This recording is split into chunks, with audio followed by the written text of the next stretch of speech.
Olá, vamos dar continuidade aos nossos estudos, agora com Fundamentos de Segurança, que é o módulo 16. Muito bem, ameaças à segurança e vulnerabilidades. Né? Aqui ele traz alguns exemplos de tipos de ameaças. Né? Então, roubo de informações, né? O roubo de informações está invadindo o computador para obter informações confidenciais. Informações podem ser usadas ou vendidas para diversas finalidades. Né? Perda ou manipulação de dados, né? Destruição de dados ou a manipulação destes.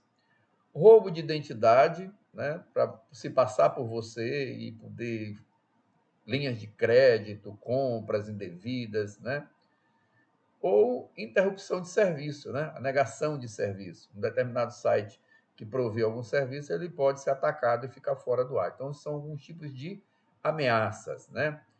E quais seriam as vulnerabilidades? Né? Nós temos aí vulnerabilidades tecnológicas, pontos fracos do TCP/IP, que são explorados a miúde, né? Sempre se encontra um ponto de falha e esse ponto de falha é explorado. Pontos fracos nos sistemas operacionais, né? O sistema operacional, de vez em quando você tem um upgrade, uma atualização. Normalmente essa atualização é para corrigir algum ponto fraco na segurança que foi detectado. Pontos fracos nos equipamentos de rede, os ativos de redes, né? Que envolvem o próprio sistema operacional do ativo de rede também. Tá? Vulnerabilidades de configuração, embora você tenha, por exemplo, um ativo de rede que tenha todos os recursos vigentes, digamos assim, atuais, para fazer uma proteção adequada, mas as contas do usuário podem não estar devidamente protegidas, conta dos sistemas com senhas facilmente descobertas, serviços de internet mal configurados, configurações padrões não seguras nos produtos, equipamento de rede configurados incorretamente. Então, não basta ter um equipamento bom, tem que ser adequadamente configurado para que ele possa usufruir de todas as suas vantagens. Vulnerabilidade de política, né? Falta de uma política de segurança por escrito, principalmente em empresas pequenas, há uma tendência de se delegar a segurança ao pessoal da área de redes sem que haja uma clareza, um documento formal escrito pelo dono da empresa, pelo representante, pelo o diretor, né? Porque às vezes a própria TI ela começa a criar algumas regras, e essas regras, às vezes, de segurança, regra de segurança, às vezes elas causam desconforto nos usuários que não querem seguir essas regras. Né? E parece sempre que é o pessoal da TI que está querendo controlar a vida dos usuários. Então, para evitar esse tipo de problema, quando você tem uma política escrita e assinada por quem detém o poder administrativo dentro da empresa, não a TI, mas quem detém o poder administrativo, obrigatoriamente força que todos, inclusive a TI, sigam esse ordenamento, né? Essa política de segurança. Ele fala aqui sobre política, ó, batalhas políticas e guerras territoriais dentro da empresa, né? Grupos que querem sobressair, que querem ser, né? Podem dificultar a implementação de uma política de segurança. Falta de continuidade da autenticação, controles de acesso lógico não aplicados, instalações e alterações de hardware e software não seguem a política, plano de recuperação de desastre não existe. Né? Causa tem uma perda de backup e tal, e aí o pessoal da TI vai correr para ver como é que faz. Né? É sempre muito problemático quando ocorre um desastre, você tentar identificar na hora, no ato, o que deve ser feito. Você tem que ter um plano de recuperação de desastres. Né? Segurança física, que ele traz até um modelo aqui, né? Seria assim uma sala reservada, um data center, alguma coisa nesse sentido, onde você tem aqui uma fonte de corrente alternada, uma fonte de baterias, né? Aqui você teria um rack com os servidores, um rack para o link de WAN, um rack para os equipamentos ativos de rede local. Essas portas têm que estar fechadas, com acesso restrito, por exemplo, um leitor de cartão ou leitor biométrico. Tá? Aqui teria uma mesa para o atendimento helpdesk e uma porta para acesso a esta antessala. Né? Seria um exemplo de segurança física. Aqui alguns questionamentos. Vamos em frente. Aqui ele fala sobre ataques à rede, né? Aí nós temos diversos ataques. Nós temos o vírus, que talvez seja o mais conhecido, né? O vírus de computador é um tipo de malware que se propaga inserindo uma cópia de si mesmo dentro de um outro programa e se tornando parte dele, né? Normalmente esse vírus ele vai ser danoso para a máquina ou para os dados do cliente, etc. Né? Os worms, né? O worm e um computador são similares aos vírus na reprodução de cópias funcionais de si mesmo e podem causar o mesmo tipo de dano. Mas, ao contrário dos vírus, que necessitam de um arquivo infectado, os worms, vermes, né, são softwares independentes, que não necessitam de programa hospedeiro. Eles podem se replicar a si mesmo e trafegar pela rede sozinho. Não precisa de o vírus precisa de um software onde ele possa ser inserido o código dentro desse software. O worm não, ele é independente e se propaga pela rede, se multiplicando. O cavalo de Troia, né, é outro tipo de malware que recebeu o nome em virtude do cavalo de madeira usado pelos gregos para invadirem Troia. Né? O cavalo de Troia é como se fosse a ideia do presente de grego. Né? Você recebe alguma página, algum e-mail com algum aparente benefício, né? E quando você clica, né, você pode estar instalando softwares maliciosos na sua máquina, né? Para danificar, para capturar informações, enfim. E aqui ele vai mostrar uma reprodução dos 3 tipos de malware, né? Então, o primeiro deles, os principais vulnerabilidades da estação de trabalho do usuário final são ataques de vermes, vírus e cavalo de Troia. Então, aqui ele tem o exemplo de um vírus, que é um software mal intencionado, que executa uma função específica indesejada, em geral, perigosa, né? Senão não estaria sendo feito na surdina. Aqui ele tem os vermes, né, que executam um código arbitrário e instala cópia de si mesmo na memória do computador infectado. Também boa coisa ele não vai estar fazendo. E por último, nós temos a figura do cavalo de Troia, né, que não se reproduz, mas eles contêm códigos mal intencionados que são projetados para parecerem outras coisas. Né? E aí o usuário clica e começa a sua infecção. Temos aqui falando sobre ataques de reconhecimento, né? Ataque de reconhecimento, ataques de acesso e negação de serviço, tá? Ataque de reconhecimento, a descoberta e o mapeamento de sistemas, serviços e vulnerabilidades, né? O reconhecimento, na verdade, ele é como se fosse assim, só o apanhado, né? Ele vai fazer um mapeamento de quais sistemas você está usando, quais serviços estão ativos, quais as vulnerabilidades que você tem. Na verdade, o ataque de reconhecimento ele é prévio ao ataque efetivo. É mais uma tomada de conhecimento, é mais saber o ambiente, conhecer o ambiente, as vulnerabilidades do ambiente nesse momento. Ataques de acesso, a manipulação não autorizada de dados, acesso ao sistema, ao privilégio do usuário. Pode ser o ataque de acesso posterior ao ataque de reconhecimento. E negação de serviço é a desativação ou corrupção de redes, sistemas ou serviços. Muito bem, aqui nós temos aqui como é que seria a consulta à internet aqui, né? Um tipo dele, né? Reproduzir a figura para visualizar a animação. A agente de ameaça está procurando informações iniciais sobre um alvo.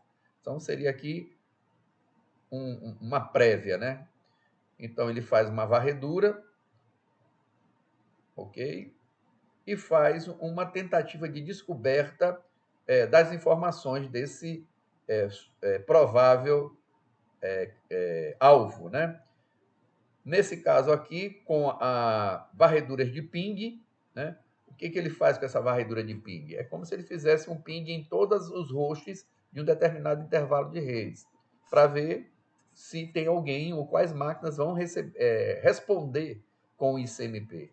À medida que ele recebe essa resposta, ele sabe que essa máquina está ativa e operacional. Ele conhece, tem uma ideia geral de quantas máquinas e quais máquinas estariam nessa rede, nesse segmento de rede.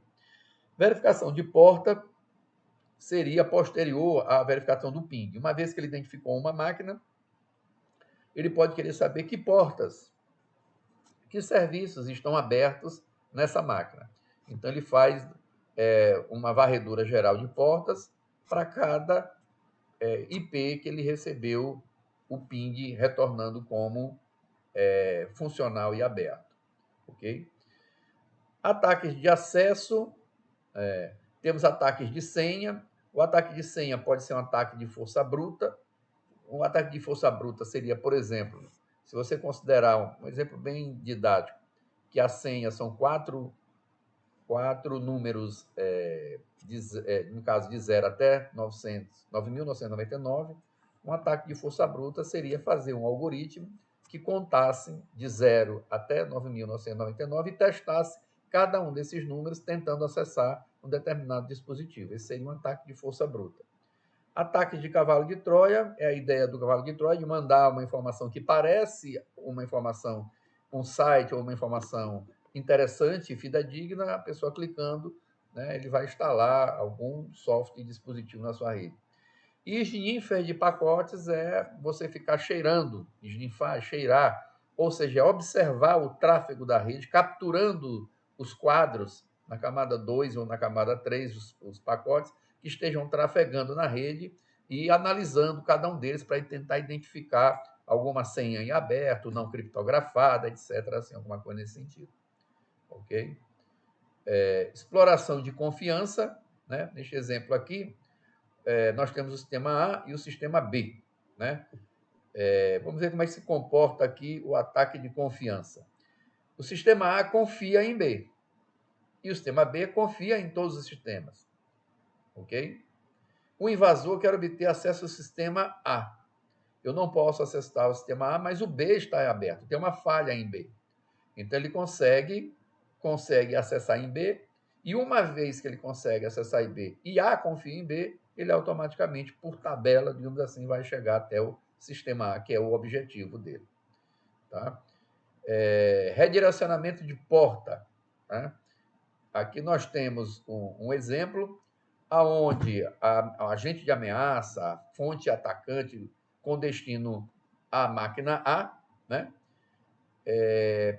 E quer chegar até a porta, né? Até a porta 22. Tá?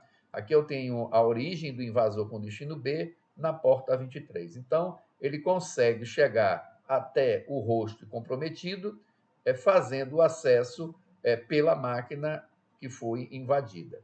Né? O que mais que nós temos aqui? O que ele fala aqui? Um ataque direcionamento de porta, um agente de ameaça usa um sistema comprometido, sistema operacional, por exemplo, como a base para ataques a outros alvos. O exemplo da figura mostra um agente usando SSH, porta 22, para conectar-se a um host comprometido A, o host A confiável pelo host B, e, portanto, o agente ameaça usar o telnet na porta 23 para acessá-lo. Muito bem. Ataques intermediários, né? O que ele mostra aqui? Ó? Você teria uma vítima que faz uma determinada solicitação, passando pelo o agente de invasão, né? Ele consegue interceptar esses dados tanto na ida quanto na volta, e com isso ele pode fazer um ataque de intermediário. Esse é o homem do meio, né? Ele consegue capturar informações que estão trafegando aqui na rede. Tá? Ataques de negação de serviços, temos o DOS e o DDoS. Né? O ataque de negação de serviço, vamos ver aqui uma animação, né? Enviaria tantos pings que o servidor não poderá responder a mais ninguém. Ou seja, ele esgota a capacidade de processamento do servidor. É uma negação de serviço. Como ele ficou, digamos assim, com uma capacidade de processamento muito elevada, ele não consegue mais responder às solicitações legítimas de outros micros, de outros solicitantes. Já o ataque de DDoS é um ataque DOS distribuído, aonde o agente de ameaça ele vai contaminar computadores, talvez usando até um cavalo de Troia, e esses diversos micros vão fazer ataques a um determinado servidor de forma sistêmica. Né? Então, ele é um ataque DOS distribuído. Essa é a ideia.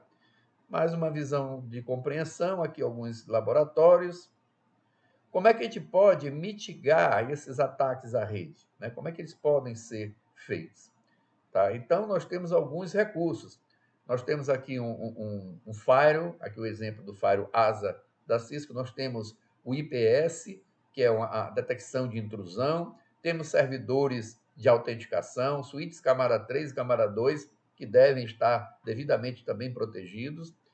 Nós temos o dispositivo ESA e WSA, que faz verificação de e-mails, né? Servidor de HCP, e-mail web, tudo com sistema operacional devidamente configurado e atualizado. Os hosts também devem ter antivírus. Enfim, o nível de segurança ele não pode se resumir, por exemplo, a um firewall. Todos os equipamentos têm que estar com seu nível de segurança bem atualizados. Muito bem, manter backups é fundamental, né? E backup depende da frequência com que você faz esse backup, onde está sendo armazenado e como é a forma de armazenamento, a segurança que você dá a esse backup e a validação. Né? Um backup de 5 anos atrás provavelmente não vai lhe ajudar muito numa hora de necessidade. Atualização e patch. Né? No caso, o Windows são exemplos clássicos de diversos updates que nós precisamos estar fazendo atualização. Normalmente, quando você tem uma atualização, é atualização envolvendo segurança, né? De um software, do sistema operacional, de um processador de texto, de uma planilha, né? Então, nós temos que ter sempre esse cuidado de estar atualizando os nossos sistemas operacionais e sistemas, né? Isso tanto no nível de Windows, de Linux e também dos sistemas operacionais dos ativos de rede, roteadores, suítes, etc. Autenticação, autorização e auditoria. Esses 3 As, né, representam basicamente o nível de segurança. Ele traz aqui um exemplo de um cartão de crédito. Né? O cartão de crédito hoje, então, que você consegue fazer nos bancos digitais com muita facilidade. Primeira coisa, autenticação. Você tem que provar que você é quem diz ser. Quem é você? Autorização. Muito bem, você já confirmou que é você, mas quanto você pode gastar? Ou seja, o que você pode fazer? O fato de ser você não significa que você pode tudo. Então, você já se autenticou. Muito bem, o que você pode fazer? E a outra coisa é o que você fez.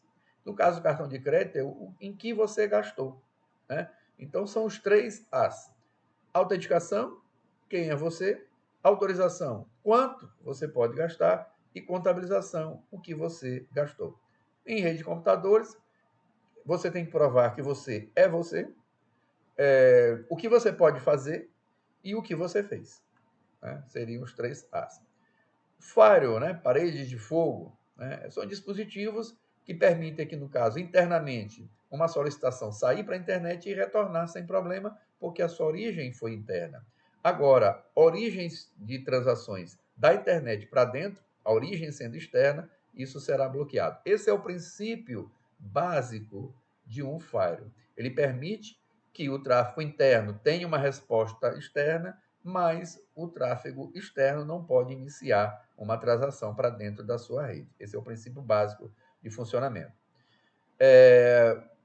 Um firewall, uma rede tendo uma zona desmilitarizada, você consegue colocar alguns servidores que você queira que esteja na internet. Então, aí sim você consegue, a partir da internet, fazer acesso ao servidor e também da parte interna, mas não consegue chegar à tua rede interna. Imagine que você tem uma loja virtual na sua empresa e que você quer colocar um site no servidor para venda de seus produtos. Então, é interessante que a internet possa acessar o teu servidor, né? Mas você não coloca esse servidor na tua rede interna, porque aí você comprometeria toda a tua rede interna. Você coloca numa zona chamada de zona desmilitarizada, onde permite a entrada de tráfego a partir da rede externa da internet. Muito bem, tipos de firewalls. Nós temos trabalho com filtragem de pacotes, que impede ou permite acesso a uma base IPs ou MAC, baseado em endereços IPs ou MACs, filtragem de aplicativos, né, que vai permitir, através de aplicativos específicos, terem acesso, filtragens de URL, né, que são sites, e a inspeção de pacotes, né? Os pacotes recebidos devem ser respostas legítimas à solicitação dos hosts internos. Seguranças de endpoints. Endpoints são todos os dispositivos finais, notebooks, micros, tablets, celulares. Então, não adianta você ter firewall, você ter filtragem de pacotes, aplicativos, URL, se o teu endpoint está com o sistema desatualizado, está sem antivírus, né? Você instalou em casa, por exemplo, programas maliciosos e trouxe para dentro da empresa. Então, nós temos que ter a segurança em todos os pontos, né? Diz o ditado mais elementar da segurança que teu sistema é tão seguro quanto o elo mais fraco. Então, se o endpoint, se o teu notebook está comprometido, tu levar para dentro da empresa, pode comprometer todo o sistema da empresa. Não adianta ter firewall nas pontas se na retaguarda os endpoints estão comprometidos. Ele faz uma verificação, né? Segurança de dispositivos, né? O Alt Security Cisco é um comando que você pode executar em roteadores, por exemplo, aqui no caso, em que ele vai rodar um script que vai ativar as principais normas de segurança para um roteador. Automaticamente, ele vai fazer algumas perguntas, mas basicamente ele vai fazer todas as checagens possíveis que ele puder atualizar. Então, é importante que o iOS desse roteador ele esteja também atualizado para que faça o auto-secure da melhor maneira possível, ou seja, implementando os níveis de segurança. Ok? Senhas, né? Como é que nós devemos tratar senhas? Por exemplo, por que essas senhas são fracas? Né? Se você coloca secret, senha simples de um dicionário, né? Isso é uma palavra de um dicionário. Né? Smith é o nome de solteiro da mãe. Toyota, fabricante de um carro. Bob, 1967, o nome e a data de nascimento do usuário. Bullet 23, palavras e números simples, não são adequados. Então, passwords fortes. Aqui você tem combina caracteres alfanuméricos. Esse aqui é mais forte ainda. Você tem combina caracteres alfanuméricos, símbolos e inclui um espaço na tua senha. Né? Evidentemente, tem que verificar se o sistema aceita espaço nesse dispositivo que você está fazendo a configuração. Segurança de senha adicional, né? Criptografando todas as senhas de texto, definindo um tamanho mínimo aceitável de senha, detecção de ataques de adivinhação de senha por força bruta e desativando o acesso no modo exec privilegiado inativo após um período especificado. Tá? Então, aqui ele mostra um exemplo, né, do que seria. O comando Service Password Encrypt ele vai criptografar todas as senhas que estejam em modo texto claro. Tá? Security Password mínimo length 8, ou seja, todas as senhas que forem criadas têm que ter no mínimo 8 caracteres. Login block for 120 attempts 3 win 60. O que quer dizer isso? Se em 1 minuto tiver 3 tentativas com senha errada, esse dispositivo vai ficar 2 minutos sem aceitar login. Né? É uma forma de você brecar. Se for uma tentativa de força bruta, ele vai retardar muito essa tentativa de força bruta, provavelmente até fazendo o script que está tentando fazer essa força bruta cair. Ok? Então, aqui eu tenho lá em VTY04, password sys123, já vai ser encriptografada, exec timeout 5:30, ou seja, se um determinado terminal, através de um PUT, você acessa e ficar mais de 5 minutos e 30 segundos sem digitar nada, essa sessão vai ser encerrada. E ele está trocando aqui o Telnet por SSH e finalizando, ok? Muito bem. Para ativar o SSH, né, é necessário fazer alguns procedimentos. Então, você vai precisar dar o configure terminal, colocar um nome de host individual e único. Você vai criar um domínio, ipdomainName.spam.com. Você vai criar uma chave, né, aqui no caso com 1024. Depois você vai criar no banco de dados local um usuário e senha. Você vai entrar em line VTX04, login local e transporte input SSH e dar um exit. Com isso você está instalando e ativando o SSH para acesso remoto na sua máquina. Desativar serviços não utilizados. Pessoal, com o comando show IP ports all, ele vai te mostrar todos os serviços que estão abertos. E alguns desses serviços podem não ter necessidade de estar funcionando e aberto. Tá? Alguns roteadores mais antigos, o comando, na verdade, seria show control plane host open ports, né? Que aí ele te mostraria as portas que estão abertas. Nesse caso aqui, ele encontrou aqui a porta 80, né? Que está aberta aqui nesse dispositivo.